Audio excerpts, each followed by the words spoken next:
La nuit, tous les chats sont gris, dit le proverbe. Pourtant, une étonnante palette de couleurs nous est proposée parmi la trentaine de races existantes. Pour vous aider à choisir votre futur compagnon, laissez-vous pénétrer par le monde félin fait d'harmonie, d'élégance et de puissance. Peut-être est-ce parmi les descendants du Felis libica que vous trouverez le chat de vos rêves. Aussi sociables que beaux, ces félins s'intégreront rapidement dans votre foyer avec la discrétion et la noblesse qui les caractérisent. Cependant, avoir un chat, c'est accepter de ne pas le posséder. C'est lui qui vous adopte.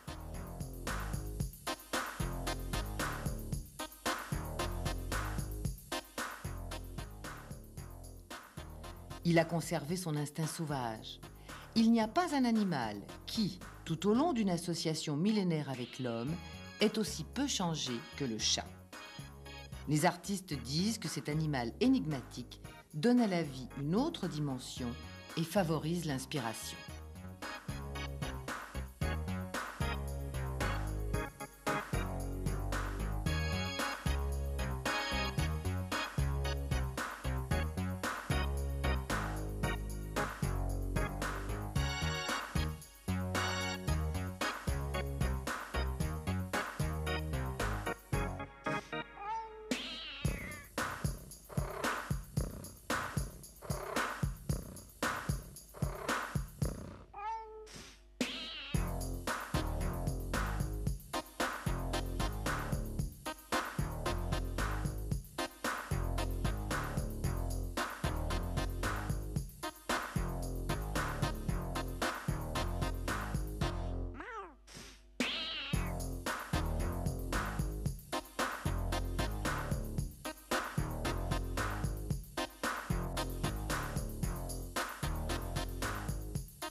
L'acquisition d'un chat nécessite un temps de réflexion.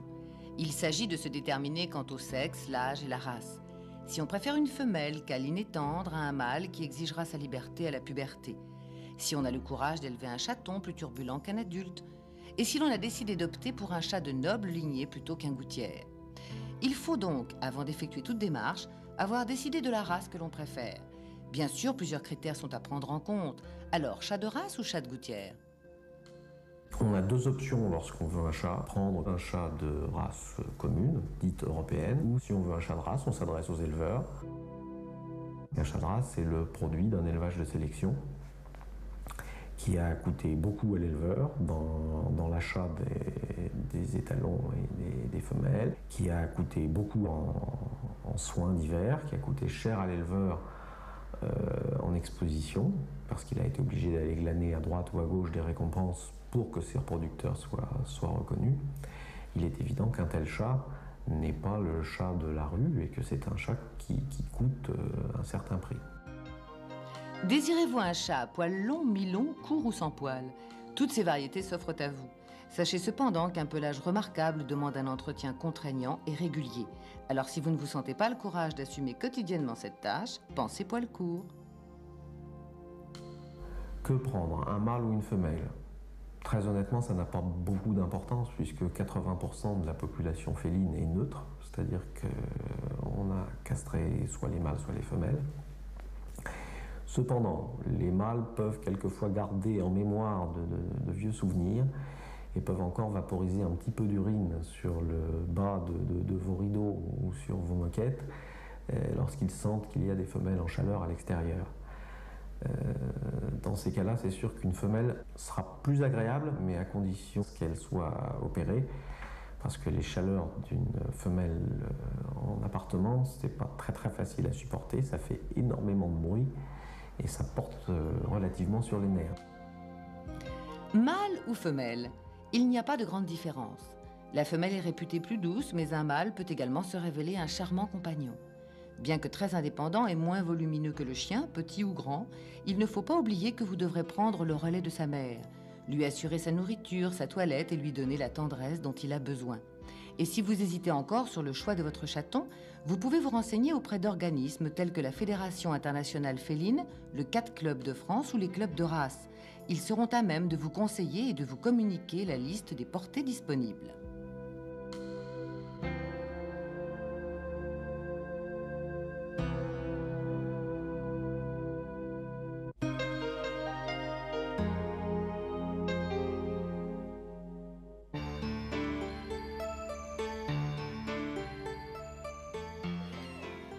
Le développement comportemental est le même pour toute l'espèce féline.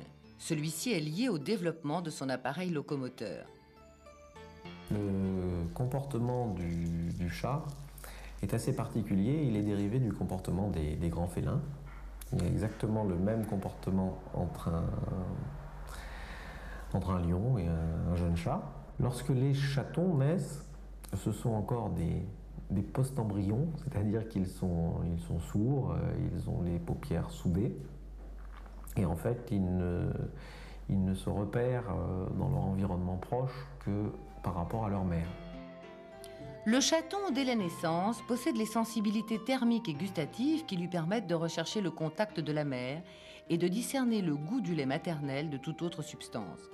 Durant les 3 premières semaines de sa vie, le chaton dort 90% du temps. Il ne se réveille que pour téter. Mais la chatte n'a pas que la tétée à assurer. Il faut encore lécher, toiletter et garder toujours propre l'arrière-train de ses petits. Des soins précis qu'elle va prodiguer jusqu'à l'âge de 5 semaines afin de stimuler la miction et la défécation. Selon les comportementalistes, ce geste ne représente pas qu'une simple exigence physiologique. La mère inculque ainsi au chaton la notion de propreté et les principes d'éducation à la vie sociale. Le léchage apparaît alors comme un moyen de communication entre la mère et son bébé, ainsi qu'entre le bébé chat et ses frères et sœurs. Et puis petit à petit, au 12e, 13e jour, les yeux commencent à s'ouvrir. Et au même moment, on constate qu'il commence à se déplacer tout seul. C'est-à-dire qu'en fait, ils s'écartent de 20-30 cm de leur mère en rampant. Très vite, l'animal se déplace plus facilement. Dès le 17e jour, le chaton commence à entendre. À partir de 3-4 semaines, il a atteint le rythme de l'adulte. Ses activités se diversifient car les périodes d'éveil s'allongent. Elles représentent 40% du temps. À cet âge, les comportements sociaux évoluent de pair avec les organes des sens. On peut alors parler de communication tactile, léchage mutuel et recherche du contact corporel.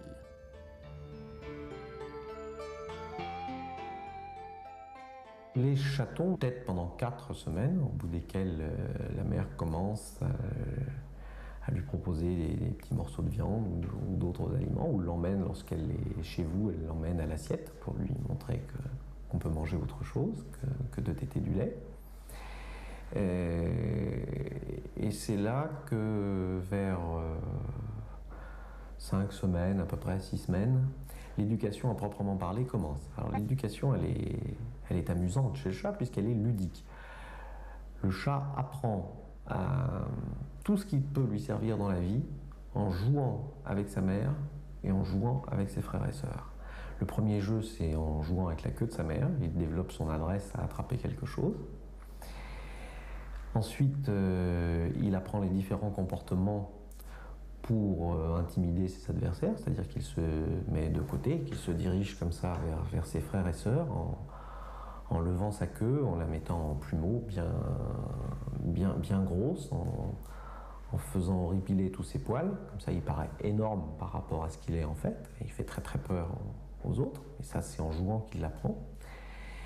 Et puis, il y a toutes les postures d'affût, de guet, où vous pouvez voir un petit chat caché dans le coin d'un canapé et qui attend que son petit frère passe pour lui sauter dessus.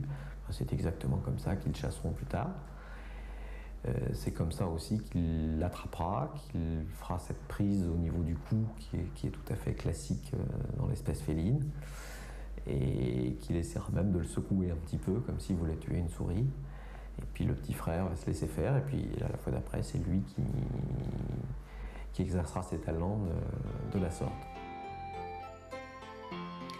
Votre chaton aura le monde à découvrir. C'est ce que l'on appelle la période de socialisation. Il va tout explorer avec les yeux, les oreilles, le nez et la bouche. Bagarre, cabriole, course folle, il fait tout simplement l'apprentissage de la vie.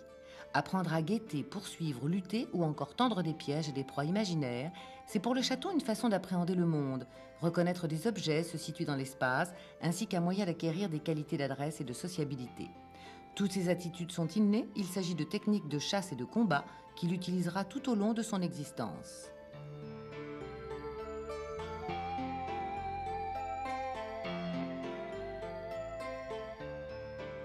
L'éleveur joue également un rôle important dans l'éducation du chaton en lui faisant découvrir un monde qui sera le sien puisqu'il est voué à devenir un chat de compagnie, l'habituer à l'homme en le manipulant et aux autres animaux.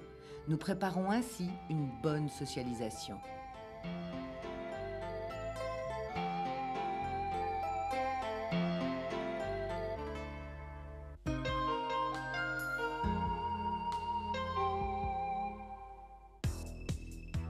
Lorsque vous désirez acquérir un chaton, plusieurs possibilités s'offrent à vous. Aller chez un éleveur de la race choisie ou simplement avoir un coup de cœur lors d'une exposition féline. Vous pouvez également vous renseigner auprès de la Société protectrice des animaux qui vous propose un grand nombre de chats de tous âges. Par l'intermédiaire de petites annonces, les propriétaires vous proposent aussi en général des chatons bien socialisés. Quel que soit son statut professionnel ou particulier, n'oubliez pas qu'il doit être avant tout un bon conseiller plutôt qu'un vendeur. On a différentes possibilités. Nous-mêmes avons une espèce de carnet mondain des différentes portées qui sont nées dans notre clientèle. Nous aimons beaucoup placer ces petits chats-là parce que ce sont des petits chats bien sains qui sont nés dans des familles, qui ont été dorlotées, qui ont été bien nourris, qui ont été vaccinés en temps et en heure. Si on veut un chat de race, on s'adresse aux éleveurs. On est sûr, lorsque ces éleveurs sont des éleveurs connus et sérieux, d'avoir un animal en pleine santé et disposant de toutes les caractéristiques inhérentes à sa race. Ça, c'est assez important parce que lorsque vous achetez un chat de race, vous savez que vous allez acheter par exemple un bon gros persan bien calme qui va vous faire des ronrons au coin du feu, gentiment, et qui ne fera pas trop ses griffes sur votre canapé. Si vous achetez un oriental, il faut vous attendre à un petit peu plus de sport, c'est beaucoup plus vivant. Au sein d'une même portée, vous trouverez des différences très sensibles. Alors, lequel choisir ? Le plus tranquille, le plus rapide, le plus costaud, le plus fragile, le plus téméraire ? L'éleveur qui aura déjà jugé le caractère de ses chatons saura vous conseiller en fonction de votre mode de vie. En règle générale, c'est sûr qu'il vaut mieux acquérir un petit chat. L'âge légal se situe à 3 mois. C'est déjà presque un petit peu tard. Bon, c'est sûr que pour faire tatouer un chat, il vaut mieux attendre à peu près 3 mois parce que les oreilles sont bien petites avant. Mais 2 mois est un âge tout à fait correct pour prendre un chaton. Tout d'abord parce qu'il est sorti de sa petite enfance, il est déjà bien débrouillé, il est sevré. On peut à 2 mois l'avoir déjà vacciné puisque le premier vaccin se fait à l'âge de 7 semaines, on peut l'avoir testé. Donc vous avez déjà une certaine sécurité à ce niveau-là. Quand vous irez chercher votre jeune compagnon, il y a différents points sur lesquels il va falloir vous attarder. Il va tout d'abord falloir regarder son aspect général. Il ne doit pas avoir le ventre ballonné et il ne doit pas être maigre avec une très grosse tête. Maigre avec une très grosse tête, ça signifie rachitique. Le ventre ballonné, ça signifie parasité. Vous devrez faire attention également à l'état du poil. Le poil doit être soyeux, chaque poil doit être séparé de son voisin. On ne doit pas avoir de petits picots, ce qu'on appelle un poil piqué. Le poil piqué est primo signe de mauvaise santé en règle générale. Et deuxièmement, il est très souvent synonyme d'ectoparasitose, c'est-à-dire qu'il révèle souvent que le petit chat a des puces. Cela dit, ne vous attardez pas trop sur le problème des puces, ça n'a jamais tué un chat. Et il est rare qu'un chat n'ait jamais de puces, c'est même quelque chose d'exceptionnel. Donc à la limite, si vous trouvez un très très beau chaton avec 2 puces, vous pouvez le prendre et adopter les 2 puces en même temps que lui. Et au niveau de la tête, il y a des choses auxquelles il faudra faire très très attention, ce sont les yeux et les narines. Vérifiez bien qu'il n'y a aucun écoulement par les narines et qu'il n'y a pas de conjonctivite, c'est-à-dire que les yeux ne sont pas tout rouges, voire collés, comme cela arrive quelquefois, parce que dans ces cas-là, c'est le signe du redoutable coryza des chats, qui n'est pas très très grave lorsqu'il atteint un adulte, mais qui peut tuer un chaton sans aucun problème. Et puis bon, un conseil qui est classique, réservez votre adoption jusqu'au moment où vous avez pu montrer le petit chat à un vétérinaire, c'est quand même plus sûr. Il vaut mieux, je sais que quelquefois c'est très très dur, mais il vaut mieux ne pas adopter un chat qui va vous apporter des chagrins immenses et en adopter un qui est en bonne santé. C'est quand même, pour vous-même comme pour vos enfants, votre entourage, beaucoup plus agréable. Lors de l'acquisition, l'éleveur vous fournira plusieurs documents. Il vous remettra le pédigré de votre chaton. Le pédigré représente sa carte d'identité. Il y est indiqué son nom, son sexe, sa date de naissance, sa race, sa couleur, ainsi que ses ascendants. Il vous remettra également son carnet de vaccination signé par un vétérinaire. Votre futur chaton doit déjà être vacciné contre le typhus, le coryza et avoir été soumis à un test de séronégativité à la leucose. Certains chatons auront été vaccinés contre la rage selon les régions infestées. Ensuite, il vous remettra le certificat de vente qui atteste que le chat vous appartient. Ce formulaire doit être signé par les deux parties et retourné au club de race auquel l'éleveur est affilié. Issus de chats de noble lignée ou non, tous partagent la malice d'un Raminagrobis.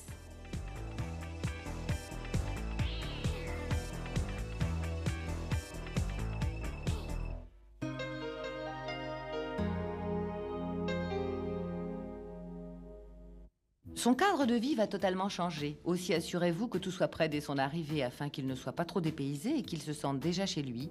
Il est important que votre chaton ait un lieu où il puisse s'adonner en toute quiétude à son passe-temps favori, dormir. Quand vous amenez le chaton à la maison, il faut commencer par lui faire voir, lui faire visiter la maison tranquillement avec vous, qu'il ne soit pas affolé par la grandeur. Il faut qu'il se sente bien chez lui. Montrez-lui éventuellement la première fois, vous lui montrez la boîte pour faire ses besoins. Dans les premières journées, il vaut mieux le laisser dans la pièce où il a sa boîte, de façon à ce qu'il s'habitue bien. Puis après, quel que soit l'endroit de la maison où il sera, il viendra directement, qu'il n'y a pas de problème. Pour le faire manger, de toute façon, au début, les premiers jours, ils sont un petit peu dépaysés. Et puis après, une question d'adaptation. Mais ça fait, quand ils sont petits, quand ils ont 2 mois et demi, 3 mois, en fait, l'adaptation se fait pratiquement instantanément. Comme pour un chiot, le maître doit intervenir dans l'éducation de son chaton. Le chat exige plus de patience et de compréhension car sa réaction au commandement n'est pas la même. Un jeune chat est malléable. Il suffit de lui inculquer de bonnes habitudes dès son plus jeune âge pour que celle-ci fasse partie de ses attitudes. Dans tous les cas, il est inutile de le corriger, il ne comprendrait pas. Si votre chat est voué à vivre en appartement, soyez prêt à subir quelques désagréments. Votre petit compagnon risque de faire ses griffes sur vos tapis et rideaux, par exemple.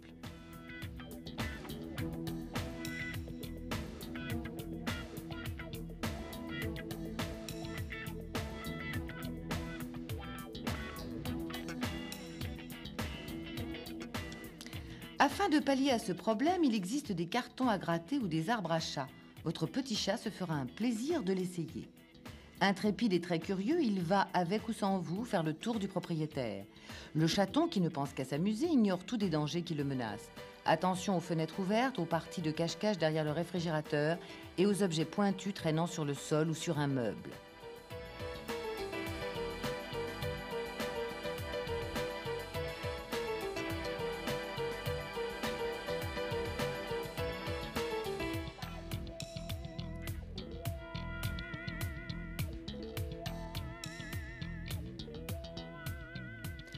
Après avoir échappé à tous ces pièges, il aura peut-être la bonne idée d'aller taquiner vos belles plantes d'intérieur. Et là, attention, certaines plantes sont nocives. Pour éviter ces incidents, proposez-lui de l'herbe à chat qui lui fera oublier toutes les autres.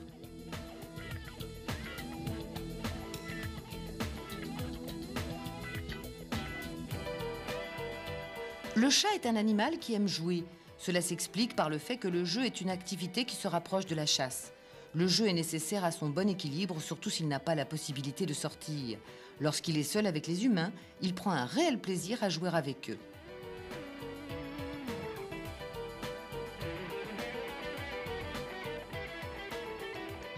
Mis en contact très jeune avec eux, votre chaton s'habituera très bien à la présence d'autres animaux.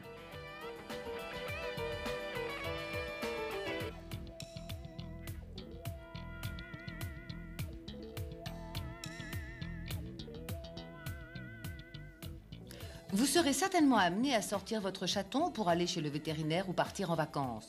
Vous pouvez alors l'habituer à porter un collier muni d'une laisse ou à voyager dans une boîte de transport étudiée à cet effet. En dehors de ces déplacements, il est fort déconseillé de laisser un collier à un chat, qu'il vive en appartement ou à l'extérieur, car il pourrait s'étrangler s'il s'accrochait quelque part. C'est donc à vous maintenant de prendre le relais, sachant que l'éducation passe avant tout par le respect de votre animal. Pour cela, vous avez de longues années pour apprendre à le connaître.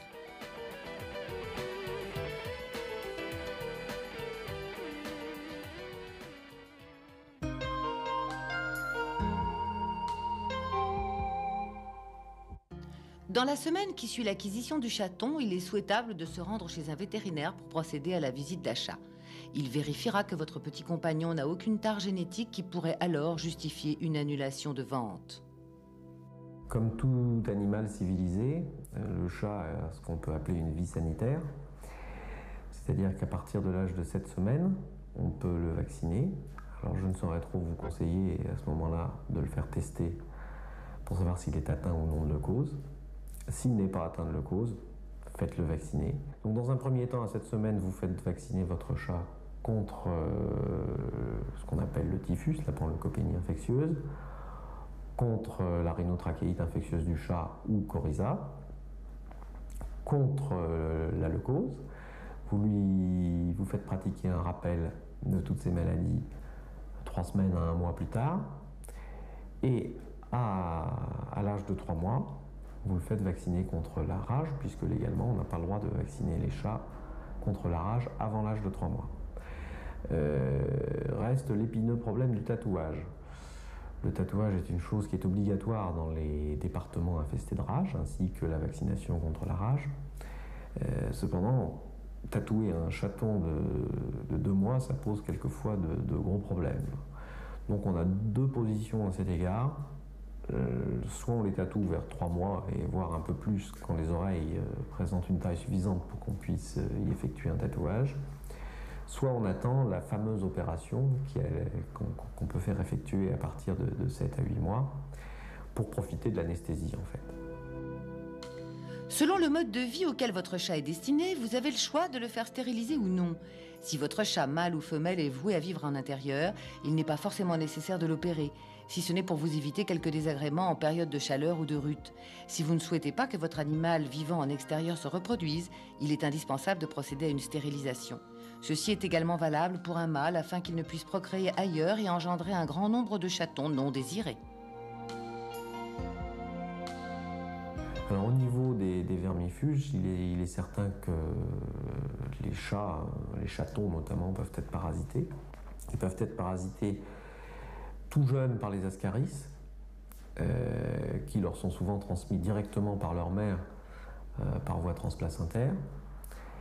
Et puis ils peuvent plus tard être parasités par le fameux Dipylidium caninum.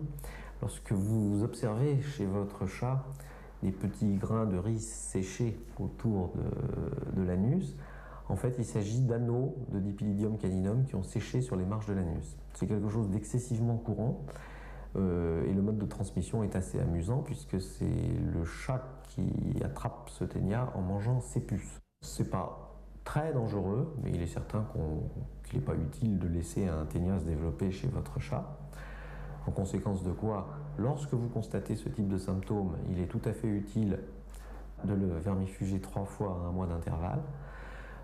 Sinon, en entretien courant pour un chat vivant à la maison et ne sortant pas trop, 1 fois par an, c'est tout à fait suffisant. Si vous avez un chat qui se promène, et qui va à droite ou à gauche et qui va peut-être faire un petit peu les fonds de poubelle, vous pouvez tout à fait le vermifuger 2 fois par an, c'est tout à fait raisonnable.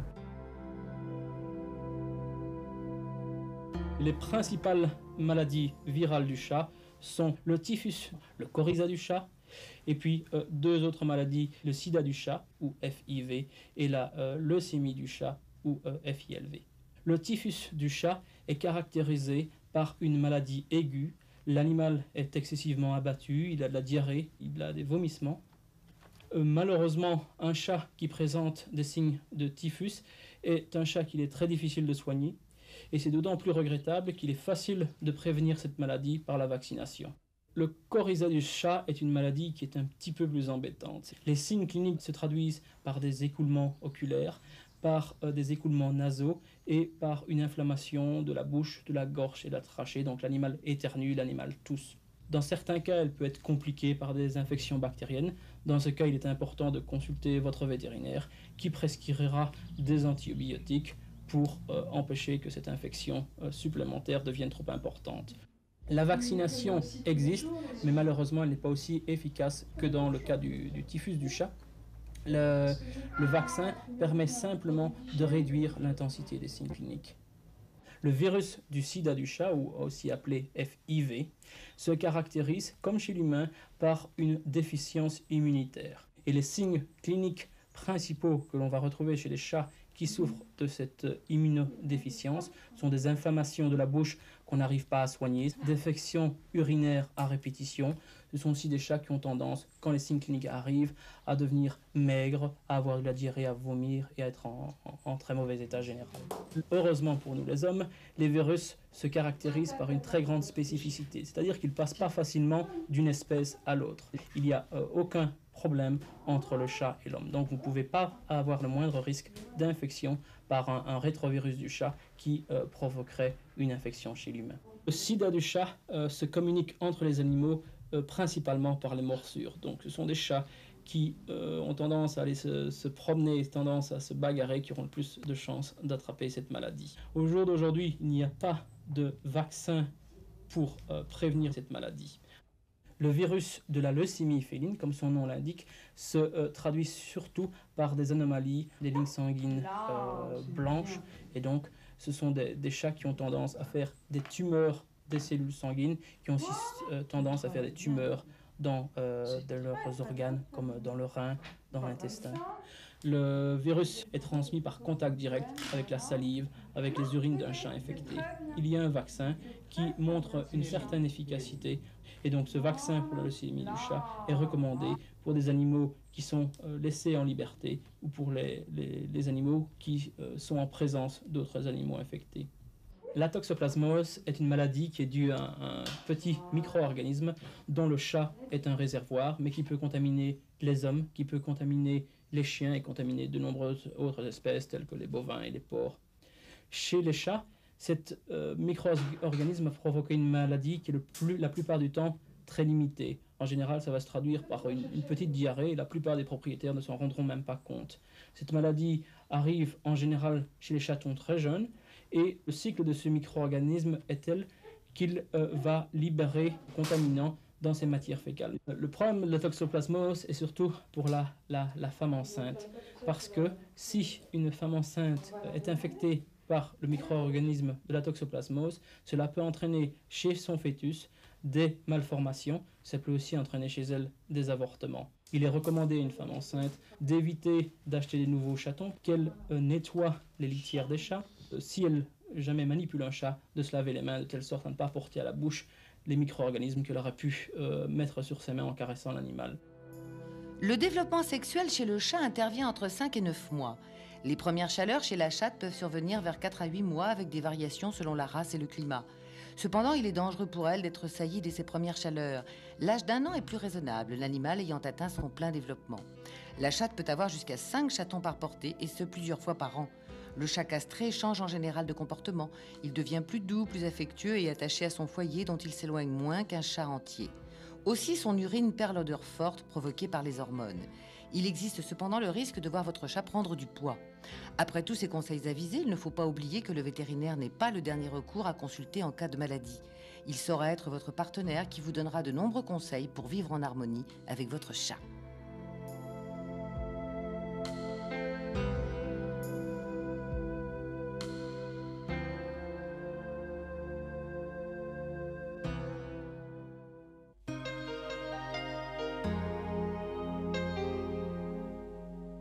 Un autre volet de la prévention médicale chez le chaton est l'alimentation. Celle-ci est fondamentale car elle va conditionner son état de santé à l'âge adulte.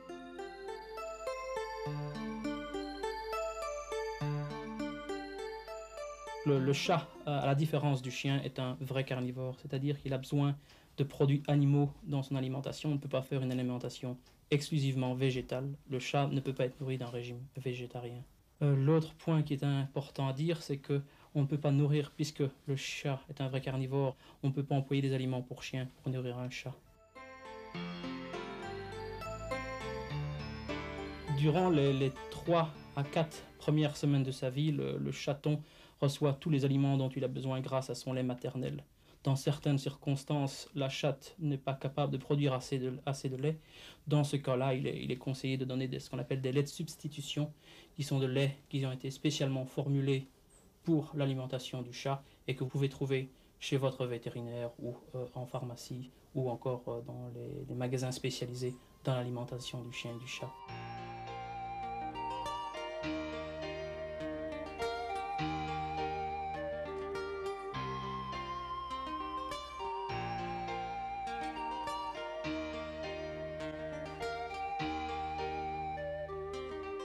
Après 3 ou 4 semaines, il est bien d'introduire des aliments solides.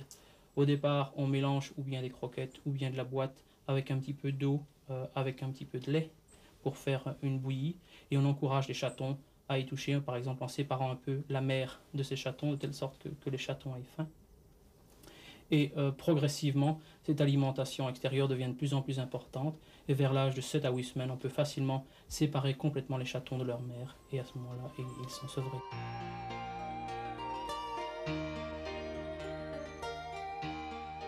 Le régime entre le chaton et le chat est beaucoup moins, le chat adulte est beaucoup moins différent que les différences que l'on peut observer entre le chiot et le chien, par exemple. Tout au long de sa vie, le chat a des besoins très importants en protéines. Les grosses différences sont dues à une différence de ce qu'on appelle la densité énergétique, c'est-à-dire la concentration en matière grasse.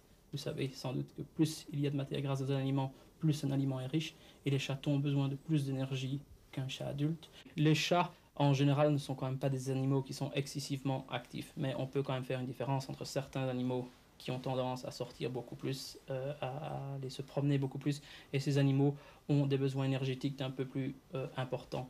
Il est donc important d'adapter les quantités d'aliments qui sont offerts à l'animal de telle sorte à maintenir un poids optimum, de telle sorte que l'animal ne devienne pas obèse. Et ça, malheureusement, il n'y a pas de formule magique. Chaque propriétaire de chat doit adapter les quantités données à son chat parce que, dépendant d'un animal à un autre, ses besoins peuvent varier considérablement. D'un autre côté, les chats qui ont été castrés ou les chats qui ont été ovariectomisés, ce qui veut dire qu'on les a opérés pour qu'ils ne puissent plus avoir de jeunes, ont tendance à gagner du poids. Au jour d'aujourd'hui, on n'a pas encore très bien compris pourquoi ces animaux gagnaient du poids après de telles opérations, mais c'est une observation que tous les vétérinaires et tous les propriétaires ont fait. Et il est donc important de réduire les quantités qui sont distribuées à ces animaux.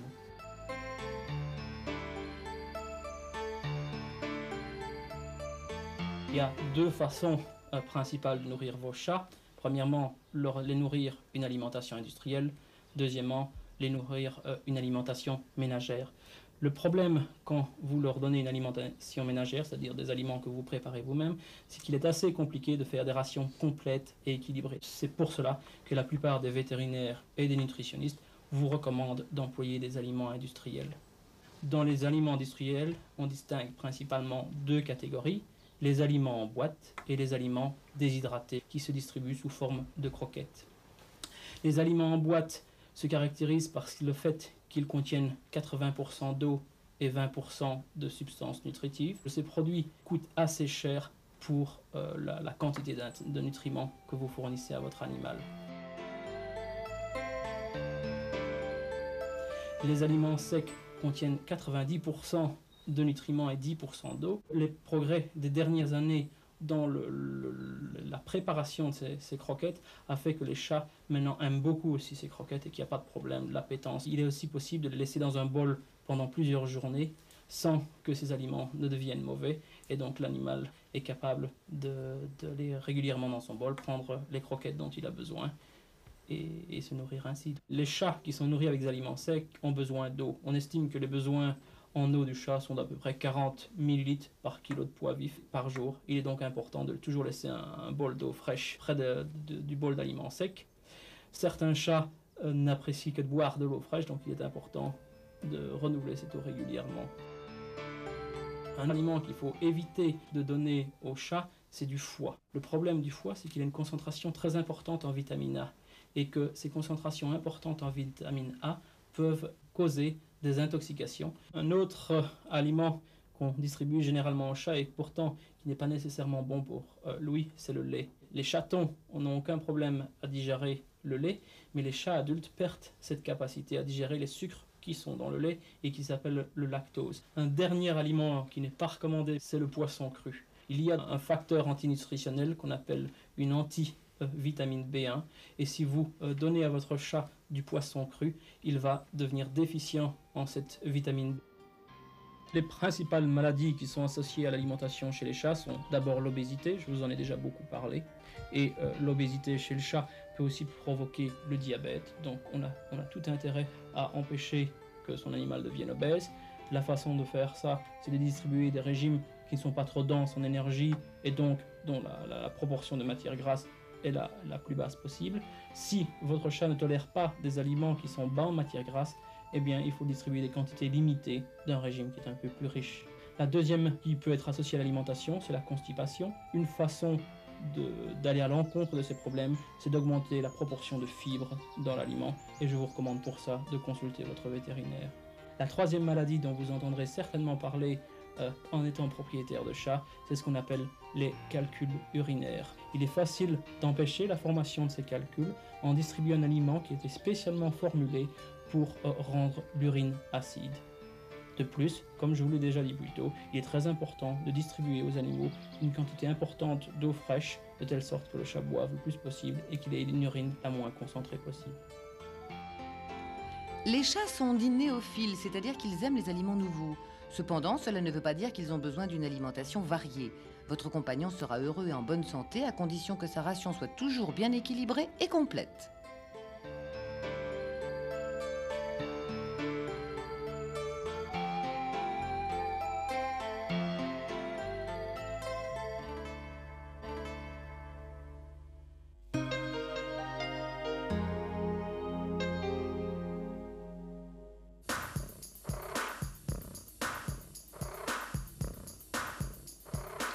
De la naissance à l'âge adulte, le chat fait sa toilette plusieurs fois par jour. Ce rituel d'auto-toilettage se compose de plusieurs gestes bien précis que l'on retrouve chez toute la gente féline. Le chat passe son corps au peigne fin. Une fois la séance terminée, votre chat va encore trouver un prétexte pour se lécher encore et encore. Ce rituel a cependant des limites. Vous serez amené à prodiguer quelques soins pour son hygiène et son bien-être.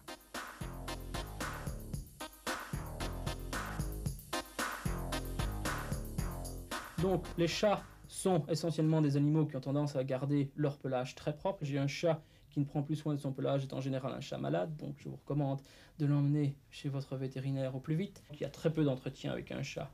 Ce n'est pas toujours le cas avec les races de chats qui ont des poils longs, et donc il est recommandé pour ces races à poils longs de les brosser régulièrement. Surtout à la période de la mue, quand l'animal pourrait ingérer des quantités excessives de poils et qui provoqueraient des boules de poils que l'animal vomirait ensuite.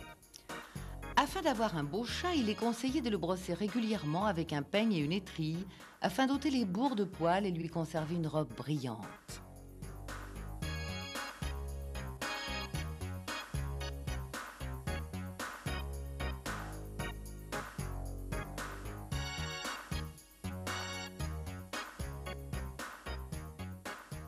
Les yeux du chat coulent rarement.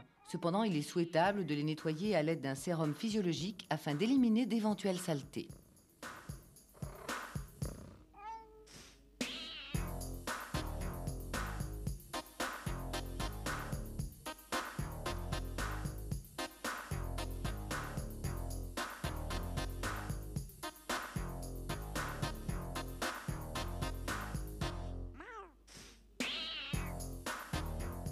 Nettoyez de temps en temps les conduits auditifs de votre chat avec un coton imbibé d'un produit huileux réservé à cet effet.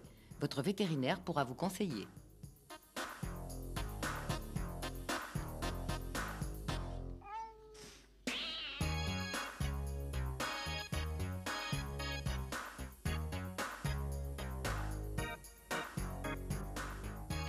Entre 4 et 7 mois, la dentition définitive du chaton se met en place. Il convient de veiller à ce qu'elle reste saine. On voit souvent se développer du tartre sur les dents du chat en raison de son alimentation qui se compose en majorité de produits mous. En prévention, alternez la prise d'aliments mous avec des aliments secs pour l'obliger à mastiquer. En complément, votre vétérinaire pourra procéder à un détartrage. En principe, le chat use ses griffes par lui-même, surtout s'il vit en extérieur. En appartement, il sera souhaitable de lui fournir un arbre à chat pour éviter qu'il fasse ses griffes sur vos murs. Si cela ne suffit pas, vous pourrez les lui couper à l'aide d'un coupe-ongle en faisant attention de ne pas le blesser.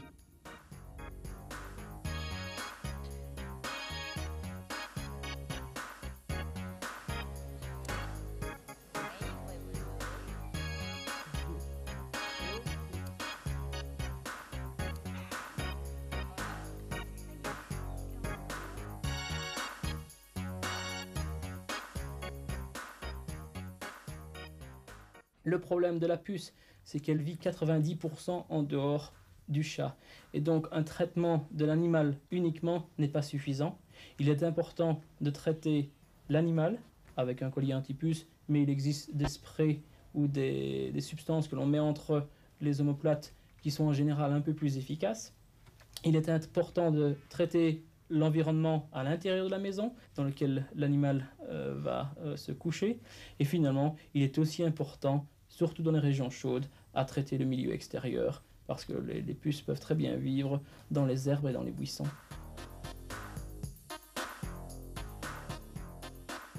Si votre chat doit participer à des expositions, un toilettage plus complet est conseillé.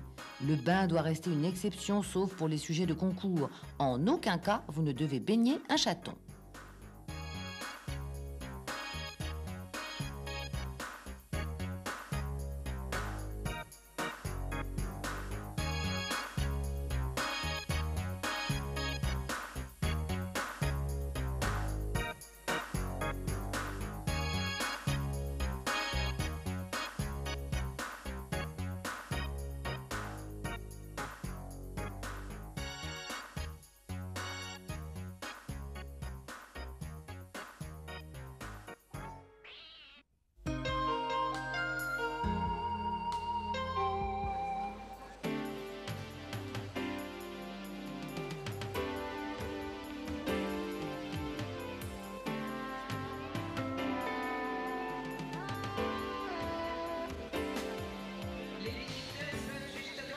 Pour participer à une exposition, un chat doit être inscrit dans un livre d'origine, LOF ou RIEX, le RIEX étant le registre expérimental. Dans le cas où un chat n'est pas inscrit dans un livre, pour une raison ou pour une autre, soit parce que c'est un chat trouvé, soit parce qu'il a été recueilli dans un refuge, soit parce que les propriétaires n'ont pas fait le nécessaire, il y a toujours la possibilité d'inscrire le chat dans la classe novice.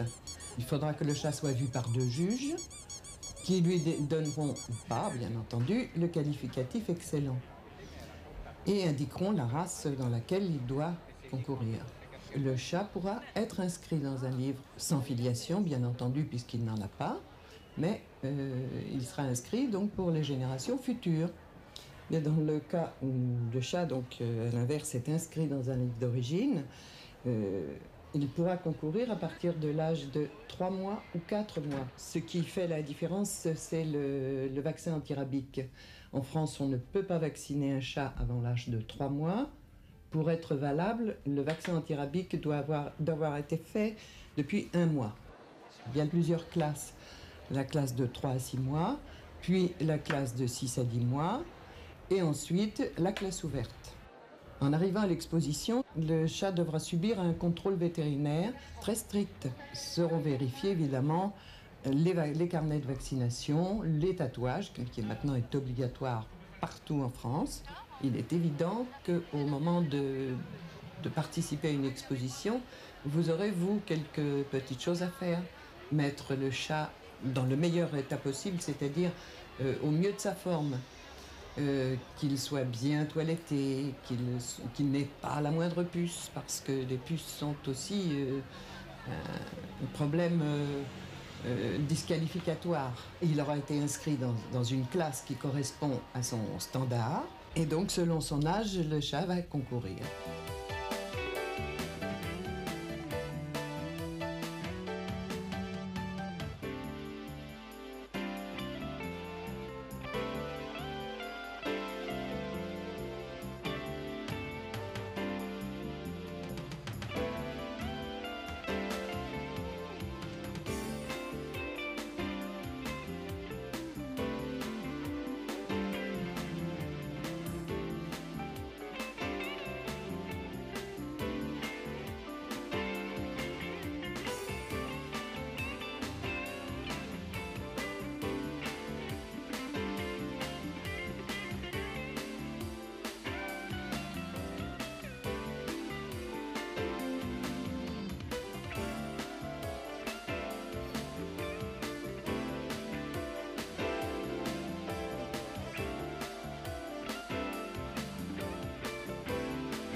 Tout est examiné en détail par chaque juge. Depuis la position des oreilles, la bouche, la dentition, la queue, le sternum. Ensuite, le juge va faire une sélection pour tous les, par exemple, persans bleus qu'il aura vus ou tous les abyssins qu'il aura vus.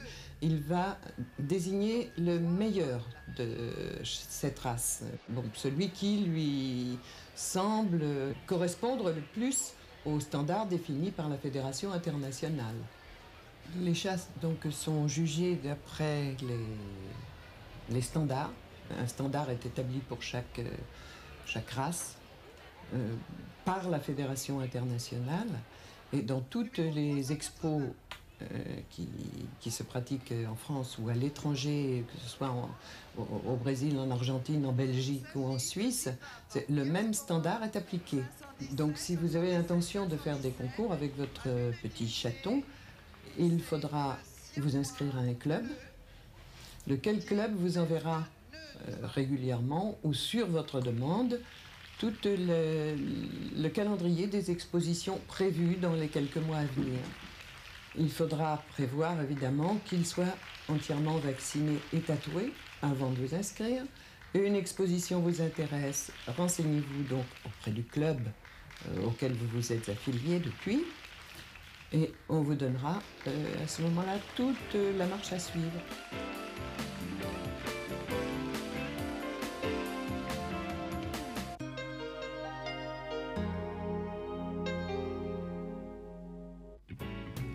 Chacun chez soi, c'est ce que le chat s'efforce de rappeler à ses congénères en marquant son territoire. S'il est solitaire, le chat n'en est pas pour autant asocial. Lorsque les chats vivent en groupe, une hiérarchie s'instaure du plus dominant au plus puissant jusqu'au plus faible. Si vous êtes occupé ou souvent absent, et si vous lui laissez toute liberté, vous découvrirez peut-être rapidement qu'il a 2 foyers. Empreint d'une grande curiosité, il aime aller voir ce qui se passe chez son voisin. Chez tout chat adulte se retrouve le comportement du chaton. Même à un âge avancé, il garde un temps pour le jeu et a toujours son quart d'heure de folâterie.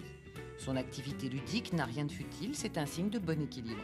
N'oubliez pas que c'est en jouant que le chat apprend la vie. Toutes ces attitudes sont innées. Elles ne diffèrent pas du comportement qu'il adopte en matière de défense du territoire ou lorsqu'il chasse. À la maison, c'est un gros chaton câlin, mais dès qu'il est dehors, il redevient indépendant. Le meilleur moyen de gagner la véritable affection d'un chat est de le laisser mener sa vie à sa façon. Il n'est pas paradoxal d'avoir un chat en appartement, car ce félin est suffisamment subtil pour s'adapter et conserver en toutes circonstances sa double vie. Tantôt placide, tantôt expansif, il s'est passé du confort d'un fauteuil à la vie d'un chat sauvage et de la tendresse de son maître au bonheur d'être seul.